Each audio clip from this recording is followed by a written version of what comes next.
खबर दिन भर में आपका इस्तकबाल है। मैं हूं आपके साथ रहीम अहमद खान। नजर डालेंगे देश और दुनिया की तमाम बड़ी खबरों पर। आगाज हेडलाइंस के साथ करेंगे। सुर्खियों को पेश करने में ताउन किया है डॉक्टर ऑर्थो ऑयल के साथ साथ डॉक्टर ऑर्थो कैप्सूल्स साथ लेना ना भूलें।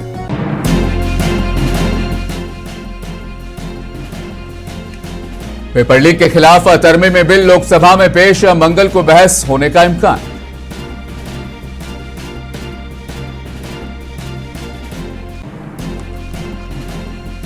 राहुल गांधी ने कहा, हुकूमत हर तरीके से तलबा की आवाज दबाने की कर रही है कोशिश। बिहार में एहतजाजी तलबा पर AK-47 से गोलियां चलाने का दावा।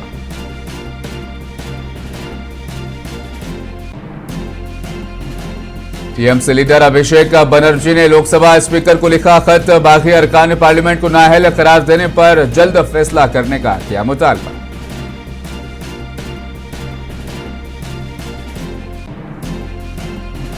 हुकूमत ने मुजाहिरीन के खिलाफ मुकदमात वापस नहीं लिए तो हम दोबारा एहतजाज पर होंगे मजबूर। सीजेपी के प्रवक्ता आशुतोष रांका ने किया ऐलान।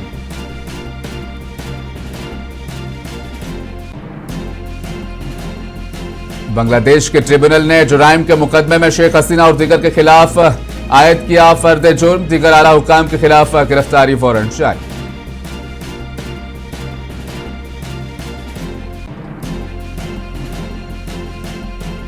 अमेरिका और ईरान के दरमियान हमलों में वक्फे के बाद खाम तेल की कीमतों में नुमाया कमी। तेल की सप्लाई मामूल पर आ सकती है, सरमायाकारों को है उम्मीद।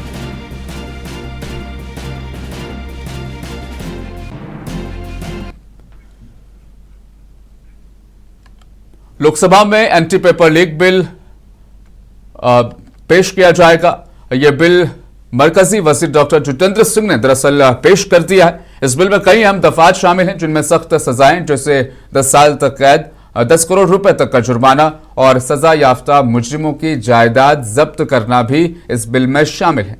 मुकदमात के तेजी से निपटाने को यकीनी बनाने के लिए कानून साजी का भी हुक्म इस बिल में शामिल है कि हर रियासती हुकूमत और मरकज के ज़ेर इंतजाम इलाके के इंतजामिया रोजाना की समाअत के लिए खुसूसी फास्ट ट्रैक अदालतें कायम करें।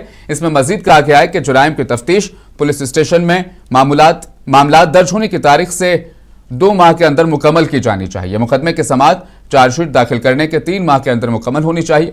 जराये के मुताबिक मंगल को ऐवान में पेपर लीक मुखालिफ बिल पर बहस होगी।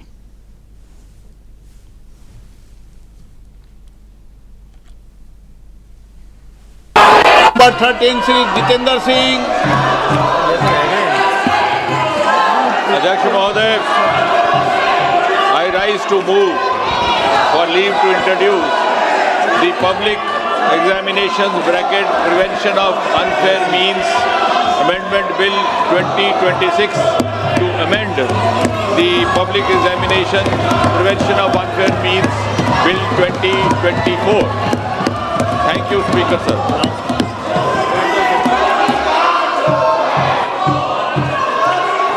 आप इस पर विरोध करना चाहते हैं? इस विषय पर बोलना चाहते हैं? सोगत राय जी, NK प्रेमचंदन जी, मनीष तिवारी जी,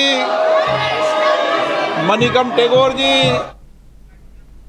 कांग्रेस लीडर राहुल गांधी ने बिहार में मुजाहिरा कर रहे तालिब इल्मों पर AK-47 से गोलियां चलाने का दावा करते हुए हुकूमत पर हमला किया। उन्होंने इल्जाम लगाया कि सरकारी निजाम तलबा के खिलाफ जानलेवा कदम उठा रहा है। राहुल गांधी ने सोशल मीडिया प्लेटफॉर्म X पर लिखा कि खबरें हैं कि बिहार में मुजाहिरा कर रहे तलबा पर AK-47 से गोलियां चलाई गई और सैकड़ों तालिब इल्मों को गिरफ्तार करके उनके खिलाफ FIR दर्ज की गई है। उन्होंने वज़ीर-ए-आज़म मोदी पर अपने वादे से पलटने का इल्जाम लगाया और सवाल किया कि तलबा पर कोई FIR दर्ज न करें और उन्हें रिहा करने का वादा किया गया। हुकूमत ने वादे निभाने के बजाय तालिब इल्मों पर हमले और बर्बरियत की। राहुल गांधी ने कहा कि दिल्ली में तालिब इल्मों पर पैलेट गन चलाई गई और बिहार में AK-47 का इस्तेमाल हुआ।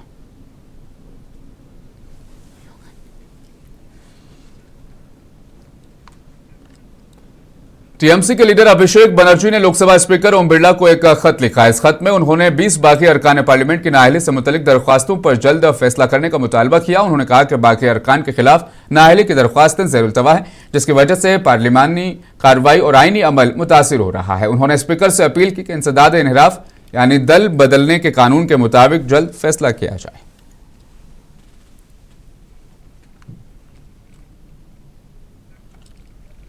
समाजी कारकुन सोनम वांगचुक ने अस्पताल से डिस्चार्ज होने के बाद अपनी अहलिया गीतांजलि अंगमो के साथ राजघाट पहुंचकर बाबाए कौम महात्मा गांधी को खिराज अकीदत पेश किया। इस मौके पर उन्होंने कहा कि जहां भी अवाम सवाल उठाते हैं, हुकूमत को जवाबदेह होना चाहिए। पार्लियामेंट, विधानसभा जवाब देने की जगह है।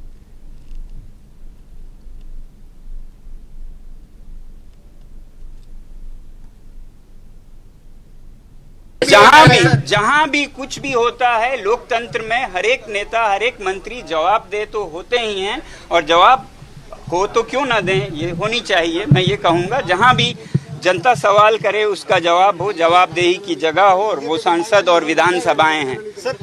मैं ज्यादा गांधी जी के इस पवित्र स्थल पर ज्यादा विवादों में नहीं फंसना चाहूंगा। आप लोगों का बहुत बहुत धन्यवाद करना चाहूंगा। मुझे पूरी उम्मीद है, वरना इस्तीफे का कोई मतलब नहीं है। इस्तीफा एक शुरुआत है, इसके बाद कबूल होने के बाद इसका इलाज हो तो हमारा देश एक बेहतर देश बनेगा, जो कि मेरे ख्याल से शुरू हो रहा है। अभी इस पे चर्चा चल रही है और मुझे उम्मीद है एक बहुत ही सकारात्मक चर्चा के बाद देश के लिए जो भी उपयुक्त हो उसे अपनाया जाएगा, और प्यार मोहब्बत से हम एक बेहतरीन प्रणाली को अपना पाएंगे और भी ला सकते हैं। तो बहुत अच्छी बात है, उस पर चर्चा हो, और चर्चा के बाद जो भी उपयुक्त हो अच्छी तरह चर्चा करके उसे अपनाया जाए।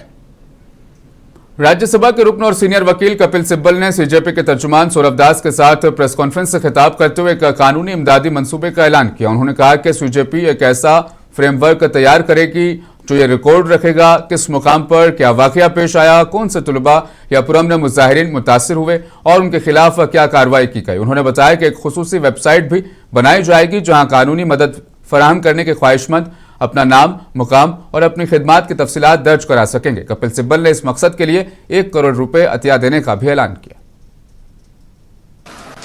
सबसे पहले तो मैं कहना चाहता हूं कि हमें जो घबराहट है केवल छात्रों के प्रति, जिन्होंने जो अनशन पे बैठे, जिन्होंने पीसफुली प्रोटेस्ट किया, हम नहीं चाहते कि उनके खिलाफ कोई कार्रवाई की जाए, क्योंकि ये तो एक ऑर्गेनिक मूवमेंट थी, समझ लीजिए। और सरकारें अक्सर चाहती हैं, और ये मैं इस सरकार की बात नहीं कर रहा, अक्सर सरकारें चाहती हैं कि किसी तरीके से कोई डिसेंट नहीं हो। तो इन्होंने कुछ आश्वासन दिए होंगे, लेकिन जब मेरे पास आए तो मैंने कहा कि भाई कानून के आधार पे हम आपकी मदद करेंगे, और ज़रूर मदद करेंगे और हम करेंगे। तो इसको सामने रखते हुए मैंने कहा कि जहाँ जहाँ भी हिंदुस्तान में, बिहार में हो, आसाम में हो, बंगाल में हो, महाराष्ट्र में हो, जहाँ जहाँ भी पीसफुल प्रोटेस्ट हुए हैं और जहाँ जहाँ छात्रों को टारगेट किया जा रहा है या प्रोटेस्टर्स को टारगेट किया जा रहा है, वहाँ हम चाहेंगे कि अगर कोई मुकदमा कोई डालेगा कोई भी सरकार, तो हम फिर उसके लिए एक व्यवस्था बनाएंगे ताकि। सीजेपी के आशुतोष रांका ने कहा कि 25 जुलाई को मरकजी वजीर जेपी नड्डा और जितेंद्र सिंह के साथ तीसरे राउंड की जो बातचीत हुई थी उसमें इत्तेफाक हुआ था कि एहतजाजियों के खिलाफ जो मुकदमात दर्ज किए गए हैं उनको वापस लिया जाएगा। आशुतोष रांका ने कहा कि हुकूमत ने मुजाहिरीन के खिलाफ मुकदमात वापस ना लिए तो हम दोबारा एहतजाज पर मजबूर होंगे। 25 जुलाई को जब जेपी नड्डा जी और जितेंद्र सिंह जी से हमारी 3rd राउंड की बातचीत हुई थी, तो उसमें इस बात पर सहमति बनी थी कि जितनी भी FIRs प्रोटेस्टर्स और ऑर्गेनाइजर्स के खिलाफ फाइल की गई है, जंतर मंतर पर चल रहे प्रदर्शन को लेकर, 20 जुलाई के प्रदर्शन को लेकर और देश भर में चल रहे प्रदर्शनों को लेकर, वो सभी FIRs विड्रॉ की जाएंगी। और इस बात पे भी अलाइनमेंट हुआ था कि कोई भी नई FIR फ्यूचर में किसी भी प्रोटेस्टर या ऑर्गेनाइजर के खिलाफ फाइल नहीं की जाएगी। इस एग्रीमेंट का एक रिटर्न ड्राफ्ट भी हमने जेपी नड्डा जी को और जितेंद्र सिंह जी को सबमिट किया था, और इस बात पर सहमति बनी थी कि कल मंगलवार तक सरकार की तरफ से रिटर्न एग्रीमेंट की कॉपी हमसे शेयर कर दी जाएगी और दोनों साइड के लॉयर्स अलाइन करने के बाद that return agreement will be finalised. हम सरकार का इंतज़ार कर रहे हैं कि वो रिटर्न एग्रीमेंट की कॉपी हमें जल्द से जल्द शेयर करे। आप जेपी नड्डा जी की जो बात कही गई है उनके द्वारा प्रेस कॉन्फ्रेंस में, आप उसको भी रेफर कर सकते हैं। बिहार में तलबा के एहतजाज के दौरान पुलिस एहलकार की जानिब से मुबैना तौर पर AK-47 के इस्तेमाल के मामले पर राष्ट्रीय जनता दल लीडर मनोज झा ने तनकीद की। उन्होंने कहा कि यह महज एक वाकया नहीं बल्कि हमारी जमहूरियत के लिए एक अलमिया है। सिवान में इस मुल्क के नौजवानों और बच्चों पर AK-47 से फायरिंग की गई। आखिर इनका कसूर क्या था? वो सिर्फ अपने हुकूक और मुतालिबे के लिए आगे आ रहे थे और बेहतर निजाम की बात कर रहे थे। नहीं, इसको घटना कह करके ना छोटा मत करिए। ये हमारे लोकतंत्र की दुर्घटना है कि सिवान में AK-47 से शूट किया जा रहा है। किसको साहब? इस देश के युवा और बच्चों को क्या बिगाड़ा उन्होंने आपसे? आपका खेत मांग रहे थे, चांद सितारे मांग रहे थे, अपना हक मांग रहे थे, बेहतर व्यवस्था मांग रहे थे।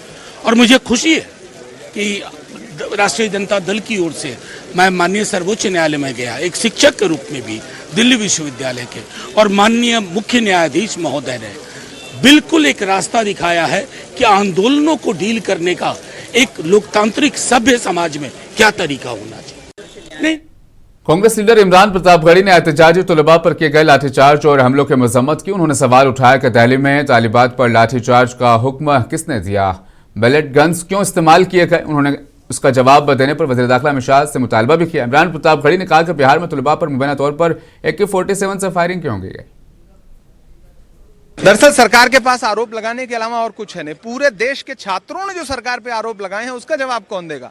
गृह मंत्री जी को देना पड़ेगा ना। वो आए, बताएं कि पैलेट गन क्यों चलाई गई, वो आए और बताएं कि दिल्ली में बच्चियों पे लाठियां बरसाने का अधिकार पुलिस को किसने दिया, ऑर्डर किसने दिया। वो आए और बताएं कि बिहार में AK-47 से डायरेक्ट फायर करना छात्रों पे, छात्र हैं वो, आतंकवादी नहीं है कि आप सीधे उनके सीने पे गोली बरसा दोगे। आइए बताइए, उसके बाद संसद चलाइए, कौन मना कर रहा है? चर्चा में भाग लेगा विपक्ष। आज नेता प्रतिपक्ष राज्यसभा में मल्लिकार्जुन खड़गे जी ने खुल के कहा कि आप गृह मंत्री जी स्टेटमेंट दें, उसके बाद हम चर्चा में भाग लेंगे। लेकिन हम सरकार की कठपुतली थोड़ी है।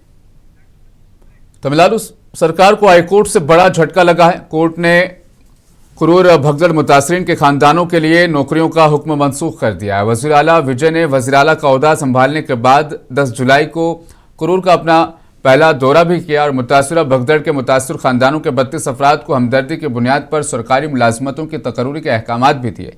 हर मुतासर खानदान के एक अहल फर्द को सरकारी मुलाजिमत दी गई। रियासती हुकूमत ने फैसला मुतासर खानदानों को माली तहफ़्फ़ुज़ फराहम के लिए लिया था। तहम मद्रास हाईकोर्ट इस फैसले को चैलेंज करने वाली दरख्वास्त की समाअत अब शुरू कर चुकी है। हाईकोर्ट ने एक अहम फैसला जारी करते हुए मुतासरा खानदानों को सरकारी मुलाजमतें फराहम करने के रियासती हुकूमत के अहकाम को कुलदम करार दिया। இப்போ இந்த வேலை ரத்துன்னு சொல்லி கோர்ட்ல சொல்லியிருக்காங்க. அவர் ஒரு கருணை அடிப்படையில தான் எங்களுக்கு வேலை கொடுத்தாரு. இப்போ இல்லைன்னு சொல்றப்போ என்ன, அதுக்கப்புறம் அவர் என்ன முடிவு பண்ணுவாருன்னு தெரியல. இந்த வேலையை வச்சு தான் நாங்க எங்க பையனை சம்பாரிச்சிட்டு। बांग्लादेश की बैनुल अक़वामी जुराइम ट्रिब्यूनल ने माजूल साबिक वज़ीर-ए-आज़म शेख हसीना के अलावा 40 दीगर अफराद के खिलाफ इंसानियत के खिलाफ जुराइम के मुकदमे में फ़र्द जुर्म आयद कर दिया। ये मुकदमा 2013 में ढाका के इस्लामी तंजीम हिफाजत इस्लाम के एहतजाज के दौरान पुलिस क्रैकडाउन से मुतल्लिक है। बहराए असवद में होने वाली एक हमले में हिंदुस्तानी मल्लाह की हलाकत के बाद हिंदुस्तान ने यूक्रेन के सफीर को वजारत खारजा तलब कर लिया और वाक़े पर शदीद एहतजाज रिकॉर्ड कराया। हिंदुस्तानी वजारत खारजा ने हमले पर गहरे तशवीश का इजहार करते हुए जोर दिया कि बैनुल अक़वामी समुद्री रास्तों पर काम करने वाले शहरी जहाज़ों और उनके अमले की हिफाजत हर सूरत में यकीनी बनाई जानी चाहिए।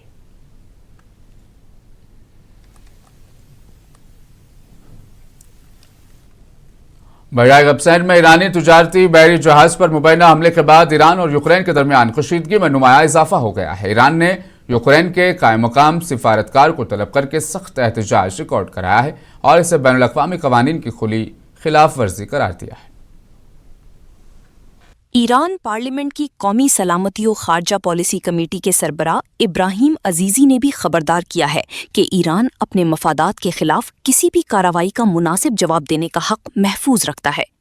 ईरान ने एक बार फिर मौक़िफ़ दोहराया है कि वो रूस यूक्रेन जंग में किसी भी फरीक का हिस्सा नहीं और इस तनाज़ा में शमूलियत से मुताल्लिक तमाम इल्ज़ामात को यकसर मुस्तरद कर दिया है। हफ्ते की सुबह बहीराए कैस्पियन में एक ईरानी तिजारती जहाज को निशाना बनाया गया, जिसके नतीजे में एक मल्लाह हलाक जबकि दूसरा शदीद जख्मी हुआ।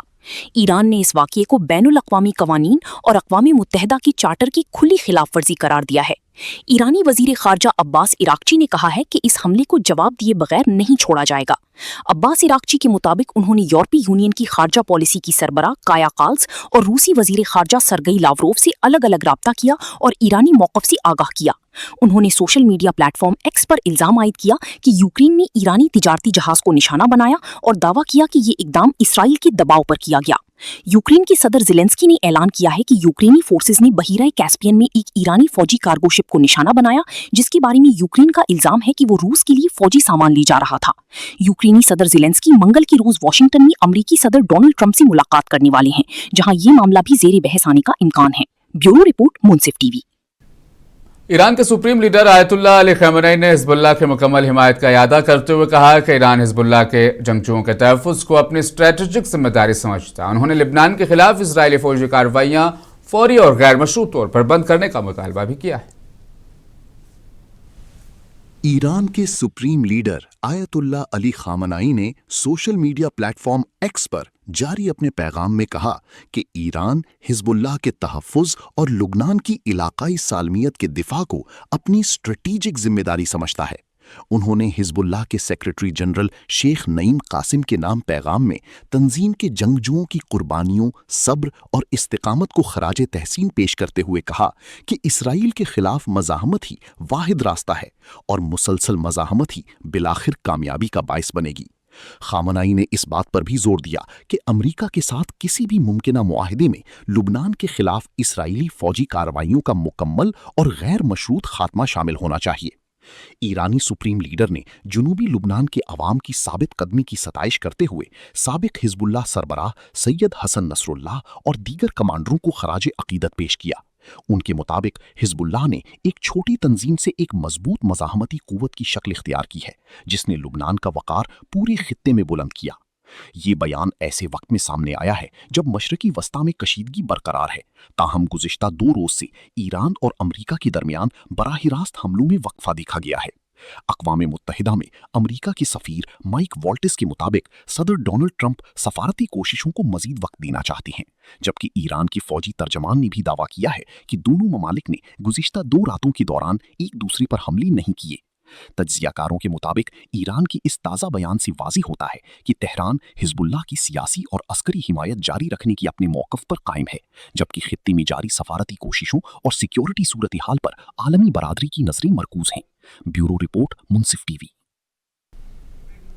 यमन में हुसी बागियों ने सऊदी अरब का ड्रोन मार गिराने का दावा किया है। हुसी ग्रुप के तर्जुमान के मुताबिक शुमाल मगरिब यमन की फ़िज़ाई हदूद में सऊदी अरब का एक ड्रोन उनके फ़िज़ाई दिफाई निज़ाम का निशाना बना।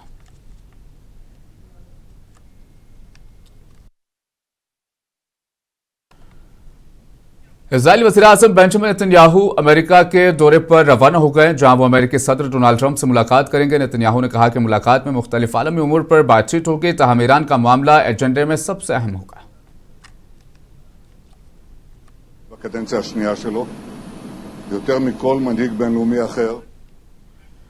वेनेज़ुएला में गुज़श्ता माह में आए ज़लज़लों को सैटेलाइट डेटा के तज्ज़िये से पता चला कि शदीद ज़लज़ले के बायस कई मुकामात पर ज़मीन 2 फीट तक खिसक गई थी, जिसकी वजह से राजधानी अराकास और लागवेर में शदीद तबाही मची।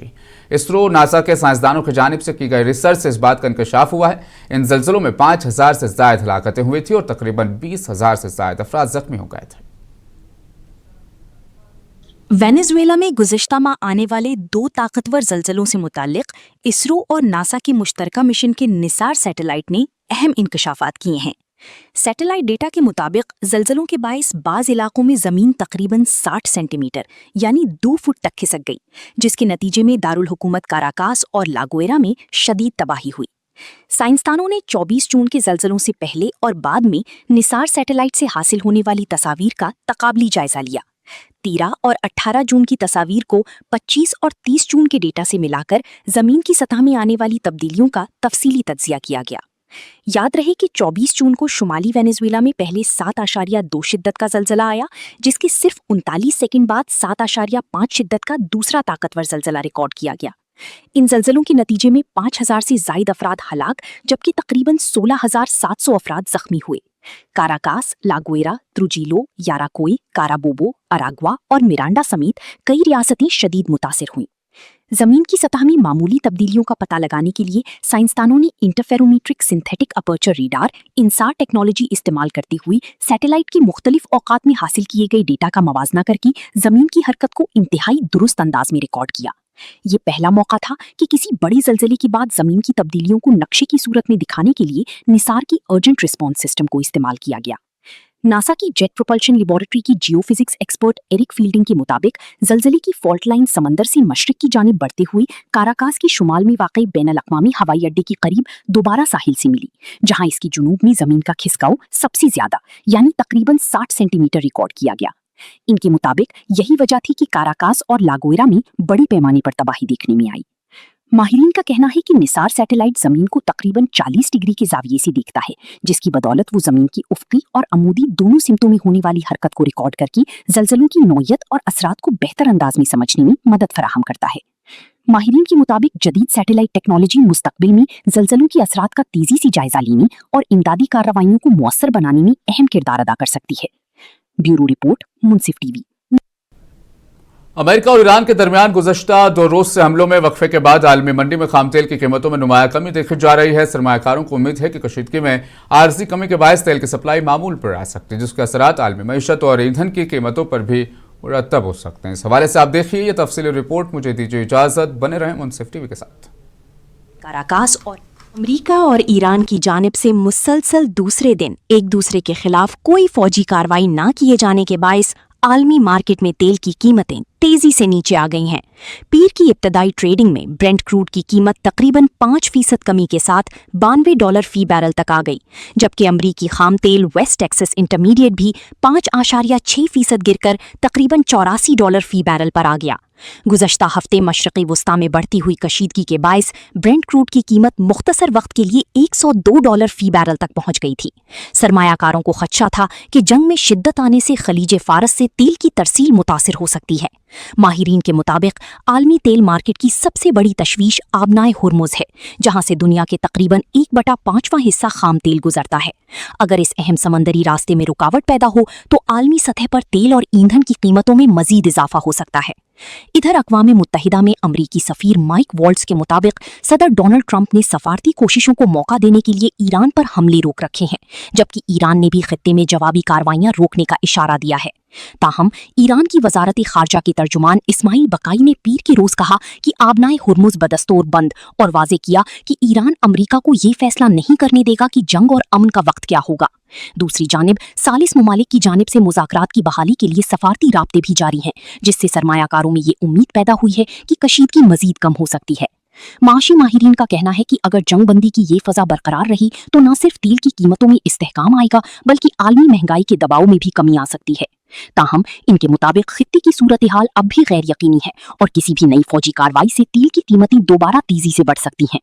माहिरीन का कहना है कि आइंदा चंद रोज में अमरीका, ईरान और खित्ते की मजमूई सूरत हाल पर आलमी मंडियों की गहरी नजर रहेगी, क्योंकि किसी भी नए फौजी तसादुम या सफारती पेशरफ्त के असरात बराह रास्त तेल की कीमतों और आलमी मईशत पर मुरतब हो सकते हैं। ब्यूरो रिपोर्ट, मुंसिफ टीवी।